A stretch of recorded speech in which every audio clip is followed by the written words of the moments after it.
monde, bienvenue au podcast, le Podcast. Le sujet aujourd'hui, les MMF, les mécaniciens de machines fixes.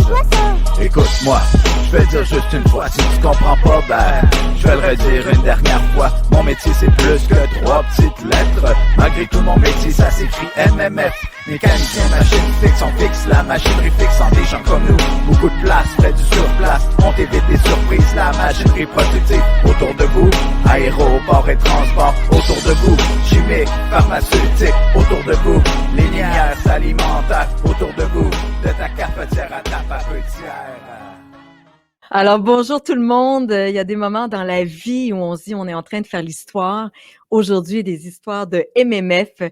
Quel bonheur que de me trouver avec vous toutes et vous toutes à cette première.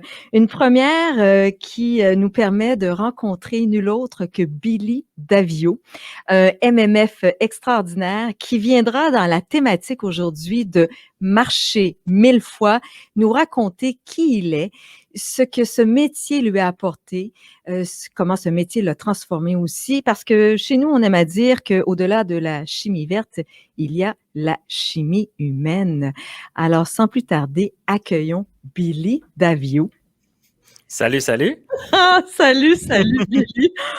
Écoute, c'est absolument extraordinaire. C'est un projet qui a pris naissance, rappelons-le, en octobre dernier, dans le cadre d'une rencontre. Et nous y voici à ce premier podcast. Vous aurez compris. Ben oui. Hein? Alors, c'est un moment unique. Et Billy, ben écoute, on a 30 minutes ensemble pour parler de toi. Alors, sans plus tarder, cher Billy, je te pose la toute première question. Billy Daviau, qui es-tu? Bien, écoute, je vais commencer en disant que merci beaucoup. Enfin, on est rendu au podcast, puis le podcast. Et puis, je suis très ravi d'être ici Oui. et d'y participer en premier. Donc, Billy Daviau, c'est un mécanicien de machine fixe de classe 2A qui travaille pour le Centre hospitalier universitaire de Sherbrooke. Donc, c'est un gars qui est passionné par son métier, un gars qui mord dans la vie, qui a soif d'apprentissage et puis qui en apprend à tous les jours. C'est un sportif, un gars de famille, un gars qui adore être en gang avec ses amis, ses collègues. Fait que je dirais que ça me résume bien. Aïe, aïe, aïe. OK, moi, je pensais 30 minutes, mais c'est peut-être plus 30 heures qu'on aurait dû déployer ensemble pour faire le tour de l'homme derrière le MMF. J'ai tellement de questions à te poser, Billy. C'est sûr que la toute première, juste pour camper un peu le podcast, qu'est-ce qu'un MMF? Mais je voudrais vraiment avoir ta définition à toi. Un MMF, je vais parler pour moi dans le réseau de la santé. C'est quelqu'un qui veille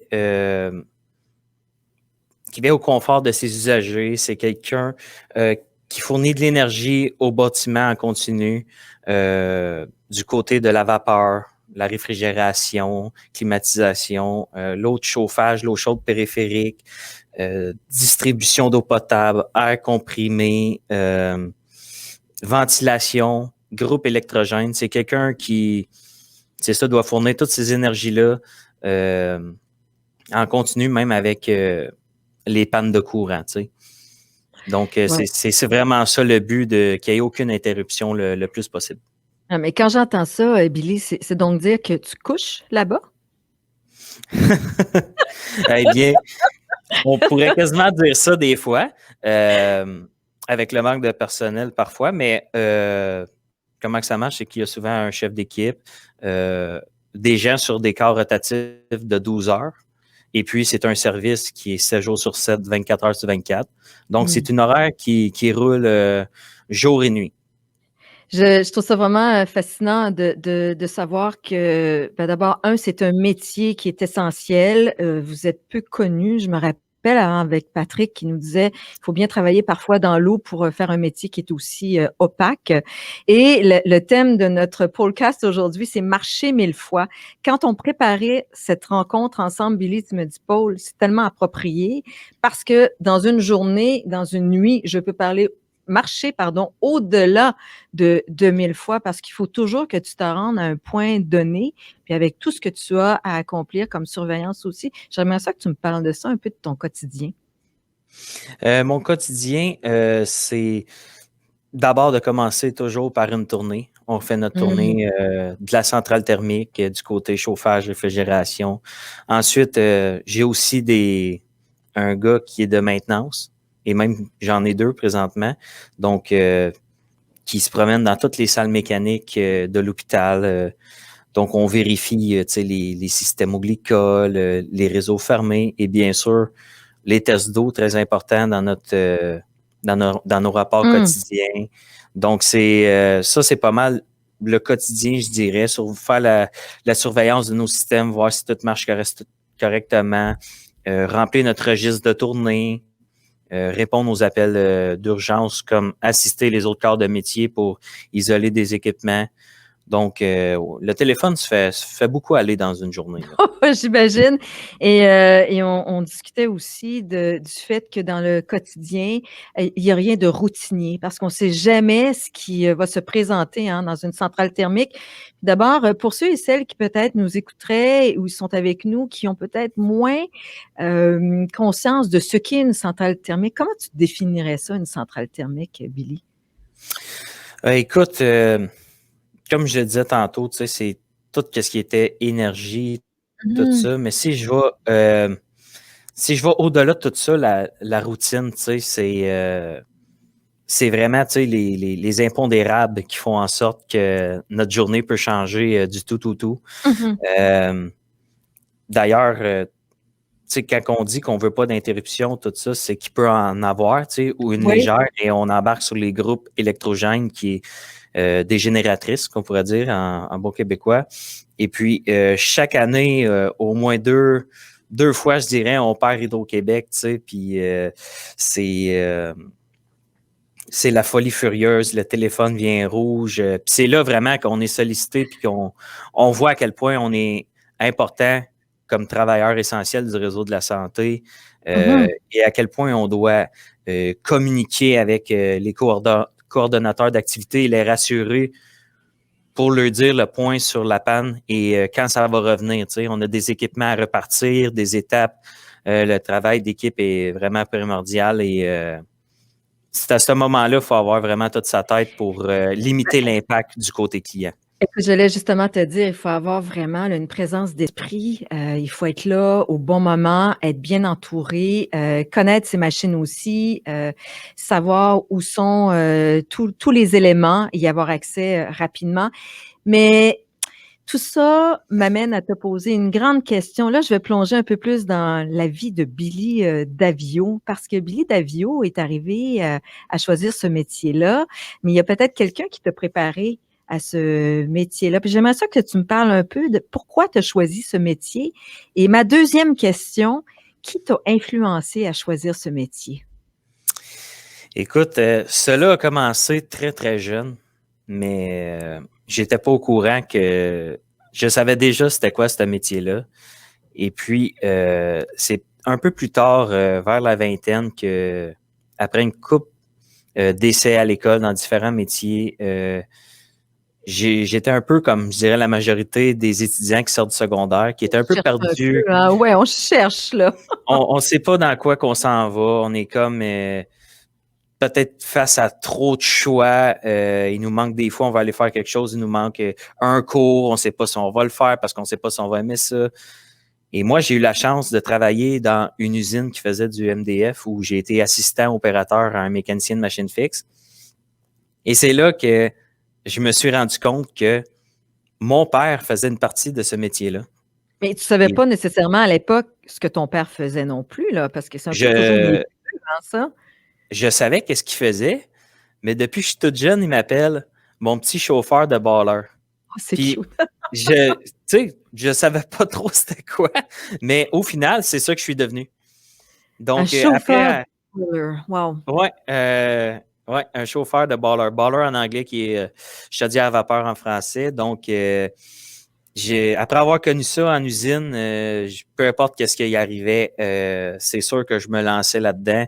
Et puis, j'ai vu que dans le cours, j'étais plus que prête et que ça faisait longtemps que je côtoyais ce métier-là sans trop le savoir. Mais c'est quand même, quand on regarde ça, là, quand on va dans les usines, une chaudière, c'est un peu, puis écoute, je te dis ça comme ça, mais pour moi, c'est tellement impressionnant. J'ai entendu dire de certains MMF que vous côtoyez des bombes. Oui, en réalité, c'est ça qui est une chaudière à vapeur. C'est une bombe qui peut Sous faire pression, là, ouais.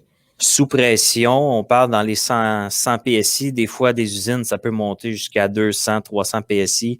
Donc, c'est vraiment une machine sous pression qui amène l'eau qui bouille à une température atmosphérique à plus haut en température avant justement de bouillir, vu qu'elle est sous pression. Donc, c'est vraiment une bombe à retardement qui a des équipements de sécurité par-dessus des équipements de sécurité, mais on est là pour ça, pour assurer la sécurité de l'équipement et bien l'entretenir et l'opérer. Et dis-moi, confidence pour confidence, là, une fois que tu as maîtrisé cette façon de faire, ton père, qu'a-t-il dit quand tu lui as appris que tu allais suivre ses traces? Écoute, mon père, il m'a juste reconnu après le cours que j'avais fait vraiment Très bon choix. un très bon choix. Et puis, moi, je viens d'une région dans les Laurentides, là, de Mont-Laurier. Donc, il fallait que je quitte pour aller en ville. Donc, j'ai fait mon cours au CFP de Sainte-Julie. Et puis, après le cours, avec tout le parcours que je lui avais dit que qu'est-ce qui devrait arriver, bien, je suis là aujourd'hui. Je suis un mécanicien de machine fixe classe 2A qui m'apporte toujours plein d'opportunités, plein de bons points dans la vie. Et puis, ça m'amène à en apprendre au quotidien chaque jour dans différents métiers parce qu'on côtoie plein de métiers. Donc, oui, il était vraiment très, très fier. Ma mère aussi, que j'ai fait ce choix-là. Et si je m'assoyais avec ta mère puis je lui demandais ce que son mari et son gars pratiquent comme métier, qu'est-ce qu'elle nous répondrait? Aujourd'hui, elle te répondrait que c'est des mécaniciens de machine fixe. Mais écoute, des fois, c'est quasiment... Écoute, dans la famille, je suis pas sûr que tout le monde sait vraiment le type de métier que je suis. Ah non, c'est clair. Mais comment ça se passe à la table? Mettons, on a un souper de Noël, là, dans le temps où on pouvait être ensemble, collé, là. De quel sujet vous parlez? Écoute, je dirais que c'est un peu en surface, c'est sûr, mais avec mon père, je peux rentrer plus dans les détails. Ouais. Avec mon frère, qui est un mécanicien industriel. Donc, OK. les trois gars dans la maison savent Aïe. de qui travaille où puis qui fait quoi. Donc, j'ai mon frère qui est du bord mécanicien industriel, j'ai moi qui est du bord mécanicien de machine fixe, puis j'ai mon père qui fait les deux. D'ailleurs, en discutant, en préparant notre podcast, tu me faisais part d'une anecdote qui était quand même assez cocasse parce que le nombre de fois où tu vois des offres d'emploi, les gens cherchent, pensent-ils, des mécaniciens de machine fixe, mais en fait, toute mécanique est confondue. Peux-tu me raconter ce que tu as vécu dernièrement par rapport à ça? Écoute, c'est souvent, ça tourne alentour de 3 points. La première, c'est je suis mécanicien de machine fixe. Quand j'annonce ça, on me dit « Ah oui. » Et je vois dans les yeux, puis je reste poli, je sais qu'il connaît absolument pas c'est quoi. Donc ça, c'est le premier point. Le deuxième point, c'est tout ce qui a rapport au mot mécanique. On peut être confondu à des mécaniciens automobiles, des mécaniciens d'engins de chantier, des mécaniciens de tracteurs.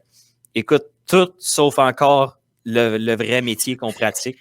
Ben, c'est ça, les gens te disent oui, je sais ce que tu fais, osent pas nécessairement pousser plus loin en se disant, ben voyons donc, tu sais, je devrais savoir c'est quoi un mécanicien de machine fixe. Je trouve tellement que c'est un métier qui est peu reconnu.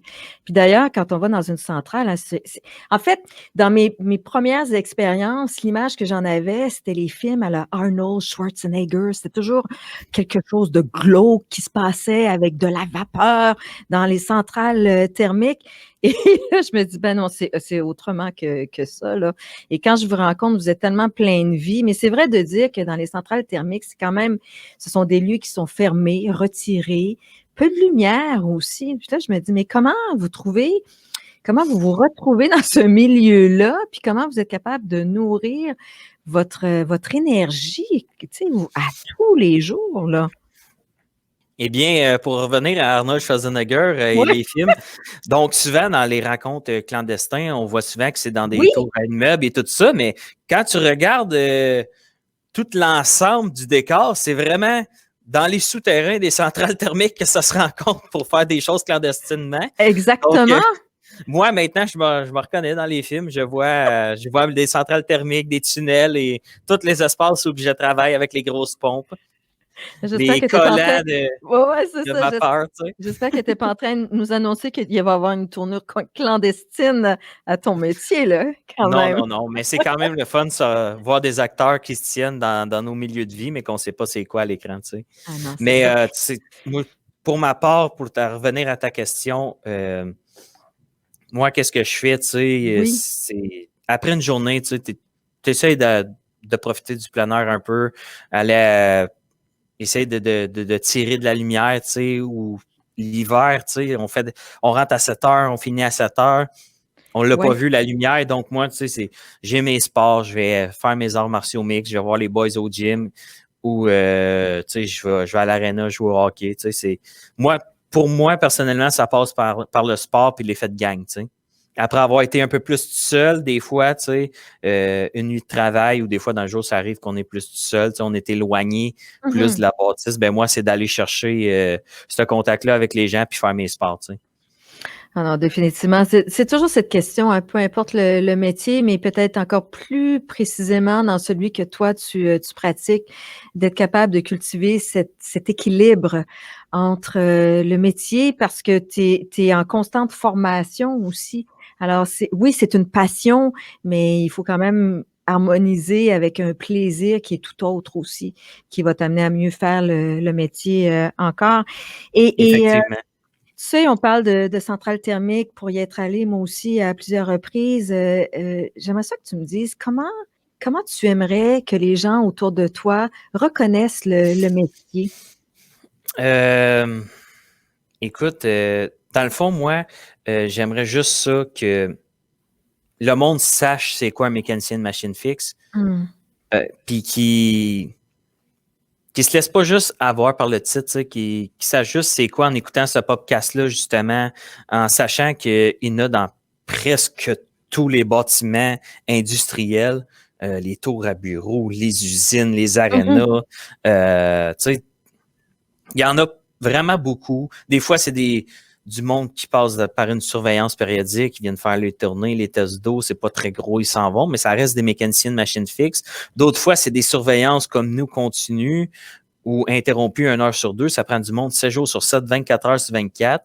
Et souvent, en plus, comme job connexe qu'on Oui. a, c'est de répondre aux appels d'urgence. Comme nous, à l'hôpital, c'est tous les appels d'urgence qui concerne les installations matérielles qui passent d'un dégât d'eau à une panne électrique, à toutes sortes de choses posées, un plexiglas en urgence. C'est toutes nous qui gérons ça, qui prenons la décision si c'est urgent ou si ça peut attendre au lendemain. Donc, c'est un peu ça que j'aimerais que le monde reconnaisse notre métier et qu'on sache qu'on existe. Qu'un mécanicien de machine fixe, ça s'occupe des chaudières à vapeur, de l'énergie, de la climatisation et non sans manquer de respect aux autres métiers, d'être confondu à un mécanicien de tracteur ou un mécanicien industriel, de vraiment savoir c'est quoi.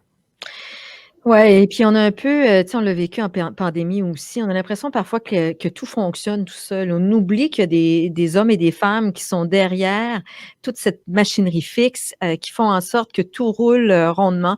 Je pense à la stérilisation, je pense à la climatisation, au chauffage, aussi et c'est un peu comme si ben, c'est ça, on est tombé on prend tout ça pour acquis. Alors que dans les faits, si jamais vous décidiez de tout arrêter, de ne pas vous présenter, ben alors c'est tout un système qui s'arrêterait, en même temps, là. Exactement. Et si je peux ajouter, même, tu l'as très bien résumé, notre impact, le bloc opératoire, tout ça. Si on met le Oui. piton à off, comme on dit, le téléphone vient rouge. Il n'y a rien qui fonctionne dans l'hôpital. Notre impact client est vraiment direct aux usagers. Là. On ne peut pas arrêter ça. Et on est travailleurs essentiels au même titre, exemple, que les infirmières qui n'ont pas le droit d'aller gréver sur leur temps de travail. Tu sais, c'est la même chose, nous, là. Et on peut aussi se faire assigner comme une infirmière si le besoin est là. Donc, ça, on n'en parle pas du tout en temps de pandémie aux nouvelles, mais nous, on a été présents du jour 1, là. Donc, ce podcast-là, je suis vraiment content de le faire avec toi pour mettre en lumière mon métier, tu sais. Ouais, ben d'ailleurs, tu sais, on parle de mettre en lumière le métier. Force est de constater que, comme dans toutes les industries, on est quand même face à une certaine pénurie de main-d'œuvre dans un premier temps. Dans un deuxième temps, on a beaucoup de gens qui partent pour la retraite. Alors là, j'ai une foule de questions qui se bousculent dans ma tête, à savoir, ben d'abord, comment fait-on pour accueillir tous ceux qui choisissent de faire le métier? Est-ce qu'il y a un transfert de savoir qui s'effectue? Eh bien, malheureusement, j'aurais tendance à dire non. Qu'est-ce que je trouve qui est un peu, qui m'inquiète un peu, c'est souvent la personne qui part à la retraite n'est pas remplacée. Et puis ça, je trouve ça inquiétant car c'est 40 heures d'ouvrage qui se fait dans une semaine, qui est souvent réparti à d'autres corps de métier qui font déjà 40 heures dans une semaine. Donc, c'est un plaster que je pense qui peut être temporaire, mais parfois est très, très long à remplacer. Et puis, l'autre chose qui m'inquiète encore plus, c'est que parfois, on sait que quelqu'un s'en va à la retraite ou change d'emploi, parce qu'il y a un roulement quand même assez incroyable présentement dans tous les domaines. Et puis, définitivement, on met quelqu'un là après que, parfois 1 mois, 2 mois après que la personne soit partie. Je pense qu'il faudrait que la personne, justement, avant de partir, transmette toute sa connaissance qu'elle a acquis au cours de sa carrière ou pendant son séjour, et puis transmettre l'ouvrage qu'il a à faire à quelqu'un. Puis on en a beaucoup discuté, toi et moi, dans diverses conversations. Puis on se disait, dans le transfert du savoir, il y a l'expérience de la personne qui nous arrive. Tu sais, on parle de quelqu'un à la retraite qui est pas né avec la nouvelle technologie, qui avait des façons de faire. Alors, de réconcilier, de créer un pont entre les univers, et ça va tellement vite dans votre quotidien. Vous êtes tellement sollicité de part et d'autre par des défis techniques, par tout ce qui peut surgir dans le quotidien. Alors, c'est de trouver, dans le fond, des moments où vous pouvez justement partager votre savoir. Et je sais que toi, de ton côté, c'est vraiment important pour t'avoir vu à l'œuvre avec, on va le saluer au passage, Jacques Munger. Salut Jacques. C'est vrai que tu sais, tous les deux, vous êtes dans votre manière bien à vous, vous avez été en mesure de partager. Toi, tu as pu partager ta vision et ton savoir avec Jacques, et Jacques aussi avec toi, et ça va de même avec tous les membres de l'équipe. Et là, j'ai des signes, on me fait des signes, il nous reste à peine 7 minutes ensemble, peux-tu croire, Pas Billy? déjà. Oui, je te jure. Là, je sais que, bon, on a parlé du partage de savoir, la technologie. Qu'est-ce que tu considères comme une innovation ou un changement dans ton métier jusqu'à maintenant, là? Qu'est-ce que tu as vu qui t'amène à dire, wow, OK, ça, c'est vraiment quelque chose de nouveau, là?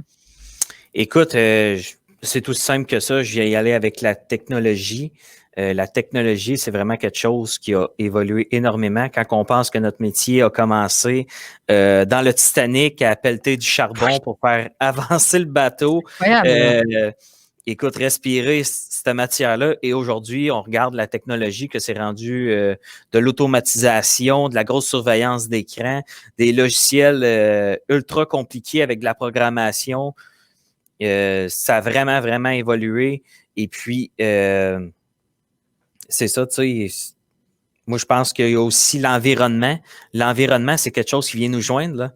Les émissions de gaz à effet de serre, le gaz naturel, on change de combustible, on essaie de brûler ce qu'on appelle nos NOx pour avoir moins d'émissions de gaz à effet de serre. Donc, c'est vraiment tout un changement. Tu sais, le DEP, selon qu'est-ce que Jacques m'avait dit, il me semble que c'était selon ma connaissance, 800 heures il y a 30 ans, peut-être 25 ans. Et puis maintenant, aujourd'hui, le DEP est rendu de 2000 heures. Ah ouais, Et non, puis c'est même 2000 heures, on pourrait en rajouter encore, là, tu sais. Ouais, ben d'ailleurs, tu me disais, Paul, ce qui serait intéressant aussi, c'est outre la mécanique, c'est aussi la gestion des équipes, hein, qui peut être un élément à rajouter, le leadership. Ça, on en a beaucoup parlé, puis je suis certaine que d'autres de nos invités vont l'aborder aussi. Puis une autre question qui nous est souvent posée aussi, c'est la place des femmes dans un métier qui a été souvent connu comme étant traditionnellement masculin. Comment vois-tu ça? Écoute, je vois ça comme n'importe quel métier, je dirais exemple de la construction. Je crois que les femmes ont leur place dans ce métier-là, tout simplement parce que je crois qu'il faut une bonne tête et une bonne logique avant tout pour faire ce métier-là. Parce qu'aujourd'hui, avec tous les équipements qu'on a et la maintenance qu'on effectue, même si c'est des gros équipements industriels, des grosses machines, on est équipé pour ne plus forcer comme avant. Tu sais, on n'a plus besoin des gros bras comme avant. Fait que je crois que les femmes ont amplement leur place là-dedans. Et puis, si tu as une bonne tête et une bonne logique, c'est selon moi, la meilleure des atouts pour faire un bon opérateur. Bon, alors, merci, Billy. Mon Dieu, j'aurais le goût de dire à mon producteur, Benoît Gaborio, qu'on va continuer encore pour plusieurs heures, mais non, il me rappelle qu'on arrive au mot de la fin déjà. Ben là, je pense que c'est un moment important pour dire merci à des gens. Je sais que ça, c'est quelque chose qui te tient à cœur. Tu sais, le podcast, c'est un moyen de communiquer notre reconnaissance aux mécaniciens de machines fixes, mais toi, je sais que tu tenais à dire merci à des gens. Alors, je te laisse nous dire ça, Billy. Bien, écoute, je vais commencer par le classique. Je vais dire merci à mes parents, tu sais, qui sont d'excellents travailleurs, qui m'ont encouragé là-dedans. Quand on parle, c'est toujours plaisant de parler de nos métiers, tu sais, on aime qu'est-ce qu'on fait. J'aimerais dire merci à mes enseignants à MMF. Quand je suis sorti de l'école, j'étais prêt, j'étais disponible et j'ai vraiment eu des bons enseignants qui m'ont appris même le petit truc. Merci à eux autres. Merci à mes collègues dans le métier, mes sous-contractants, mes contacts à l'interne, à l'externe. C'est un petit milieu aux quatre coins du Québec. On continue à se parler des personnes que j'ai vues en stage, qui m'ont accueilli. Donc, c'est vraiment très, très apprécié. J'aimerais dire merci aussi à mes amis que je me suis fait dans le métier. La direction et les communications du Centre hospitalier universitaire de Sherbrooke qui me permettent de faire le podcast. Donc, merci à eux d'initier ça avec moi. Mes anciens employeurs aussi qui m'ont donné la chance de voir le métier avant de me lancer là-dedans. Donc, merci à eux. Et puis, j'aimerais dire merci, Paul, et à toute l'équipe de TGWT d'avoir créé ça, de nous donner la parole qu'on mérite peut-être depuis plusieurs années pour venir parler de notre métier puis que enfin on soit reconnus comme des travailleurs essentiels, tu sais. Ah, définitivement. Et tu sais, Billy, tu n'en seras pas à un seul passage à ce podcast parce qu'on va vouloir te suivre dans ta carrière aussi. Je savais pas si j'allais débalancer les plans, mais j'aimerais dire, on remet ça. Ah, c'est excellent. Et oui, on va remettre ça. Et si tu étais devant une tribune, devant des futurs MMF, quel conseil tu leur donnerais? Je leur dirais de faire leur métier, même s'ils ne sont pas sûrs, ou de faire comme n'importe quel choix que tu vas à l'école, de le finir. Et puis qu'il y a plusieurs chemins qui mènent à Rome. Et je ne me rappelle plus de la statistique, mais il me semble qu'après 5 ans, dans une classe de 20 personnes, il y avait environ 5 personnes qui restaient dans le métier. Parce que toutes les autres s'avaient replacées dans d'autres domaines. Puis tout le monde travaille, réussisse leur vie là-dedans, même si c'est directement mécanicien de machine fixe ou si on prend une petite branche et on va spécialiser dans d'autres domaines. Donc, c'est un très beau métier. Te connaissant, Billy Davio, ça ne sera pas juste une branche, ça va être une forêt entière d'opportunités qui va s'ouvrir et s'offrir à toi. Billy Davio, merci beaucoup d'avoir été des nôtres aujourd'hui. Alors, tu nous donnes le goût d'en savoir plus sur le métier de mécanicien de machine fixe. Et oui, au-delà de la chimie verte, il y a la chimie humaine. Moi je suis un MMF, pas ton BFF, pas la M et pas la PGA, ni aucun sport de combat. Moi je suis un MMF, seulement 2 ans de métier. Moi je suis un MMF, déjà 20 ans de métier. Moi je suis une MMF, par les anciens j'ai été formé. Moi je suis une MMF, homme ou femme, jeune ou âgé. Moi je suis une MMF, parce que j'ai compris. Moi je suis une MMF. qu'on est des mean motherfuckers, mais faut plutôt dire qu'on est des gens avec un grand cœur. On traite les os mieux qu'on traite notre propre sœur. On traite les os mieux que réalisateurs et acteurs. Et malgré tout, aucune association. Et malgré tout, pénurie de jeunes qui passent à l'action. Aujourd'hui on prend le temps, on parle de nous pour vous faire connaître, vous faire reconnaître. Aujourd'hui c'est pour vous et c'est bien mérité.